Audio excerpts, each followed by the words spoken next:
Now, before we begin, let's quickly recap what we demonstrated in the previous video where we configured Sentinel-1 in alert mode only.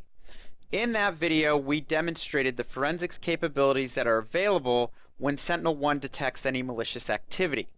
We also highlighted some of the remediation capabilities, which allowed us to return an infected system back to its pre-attack state. Now, in this demonstration, we're going to configure Sentinel-1 in quarantine mode using the same Tesla crypt-based ransomware attack. And in this example, you're going to see how Sentinel-1 prevents that attack, even if the attack is initiated through malware that it's never seen before. So this means it'll be a completely brand new and unknown attack vector. So let's begin by going into our settings and changing the configuration from alert mode to the quarantine mode. So I need to log in here.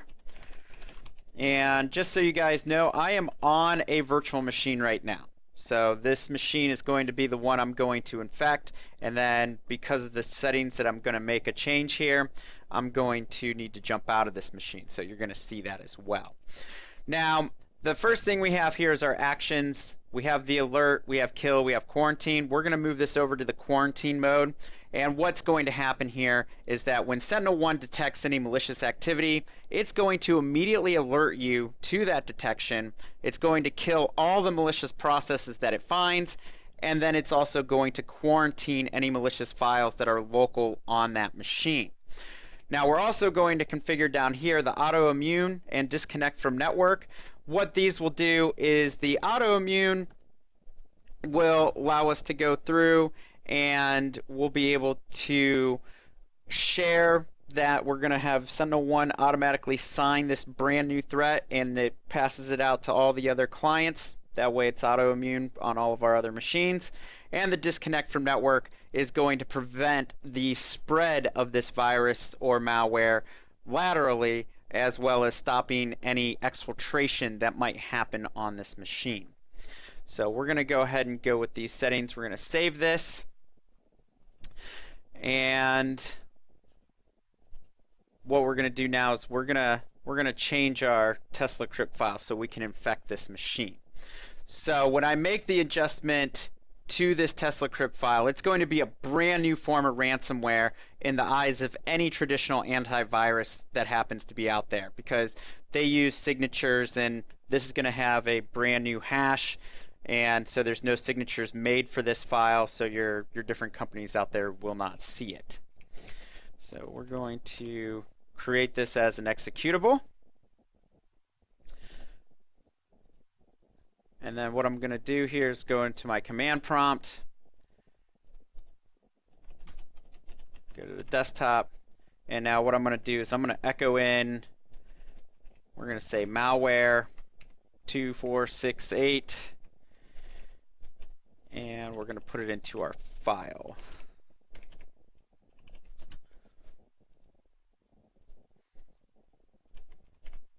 So I've made a very, very simple change. I've just added malware 2468 to the end of this Tesla crypt file, and it is now going to be a brand new threat. So it's a brand new form of Tesla crypt based on that tiny little modification that I made. There's no known identification, there's no certificate, signatures, anything like that.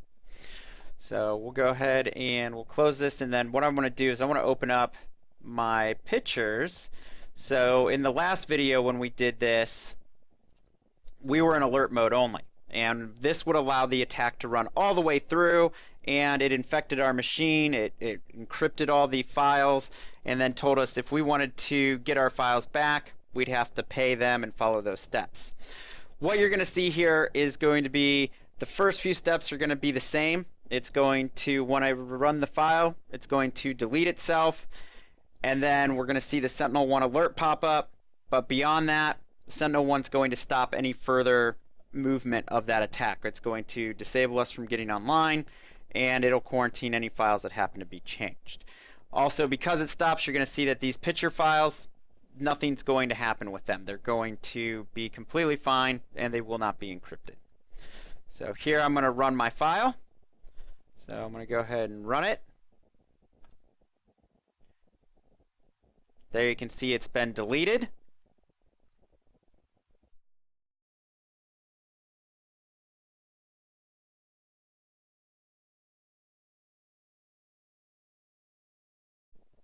And then I can come back here and we can see if I try to get online,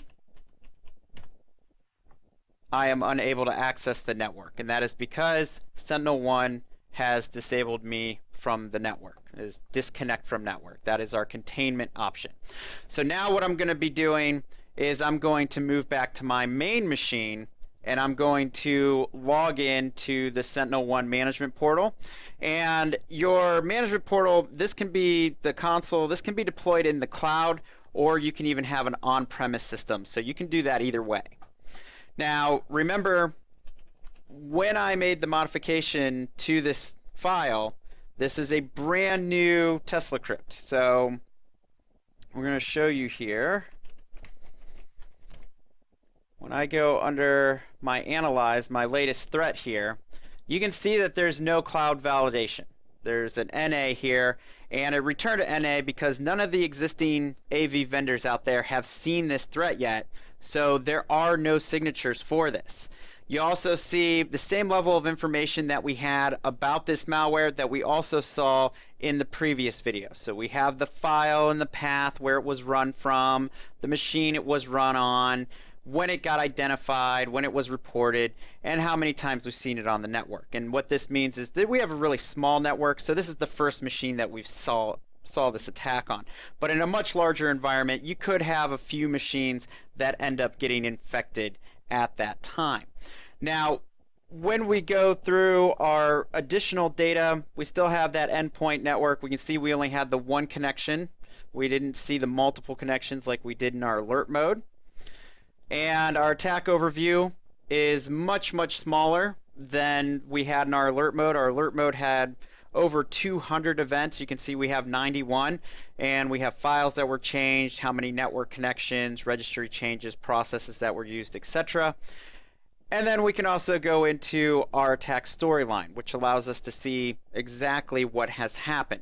Now, this is going to be a little different than what we saw in the alert mode.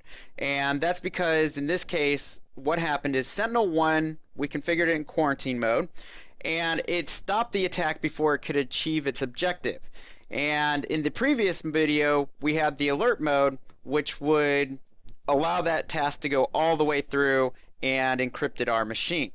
So when we look at our storyline, remember, Sentinel-1 is monitoring all the system level activities, all the way down to the kernel. So they're looking for malicious patterns to emerge out of those system level activities. Once the pattern is detected, this is where we automatically kick in our responses. This is where you're going to go through and see the disconnect from network. You're going to see the file starting to get quarantined, and so on. So they do allow a limited amount of the process execution. So this will allow us to detect that these activities are truly malicious in nature. And we do this in order to make sure we remove that potential again for any false positives.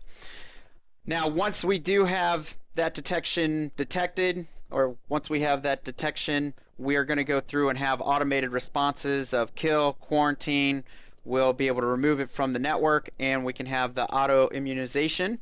And in this case, what you'll be able to see is you can go through all of these steps. So we can go through and again see what process ID is being used, and we can even see the events that had happened. So we just go through each one and we can see each step and what's going on. So again, this is also still very, very good information for your security staff, knowing how to prevent attacks like this in the future. So because there's nothing else that's really happened here and we've stopped most of this attack, chances are you still want to go in and do some remediation. Now, again, we can still download the raw data report if we need that, and up here in our actions taken, you can see we killed it, we disconnected it from the network, and we even quarantined some files. So when we go under our actions, we can reconnect it to the network, we can unquarantine those files, and then we can still roll back, we can add it to the whitelist or possibly blacklist. So what I want to do is I'm going to reconnect it to the network so I can show you that this allows us to reconnect. And I'm also, just to be on the safe side, I'm going to roll back my device so it'll be like the attack never happened. So this, go into my machine. Now it does take a minute for the system to get the update, but you can see here now I am back and I can get to Google and I can go, anywhere else. So this is our last video in the series, and we do appreciate you taking the time to watch these 2 demonstration videos, because this allowed us to perform that ransomware attack using a brand new sample of TeslaCrypt, and we were using Sentinel-1 in both the alert and our quarantine video. So thank you very much, and have a good rest of your day.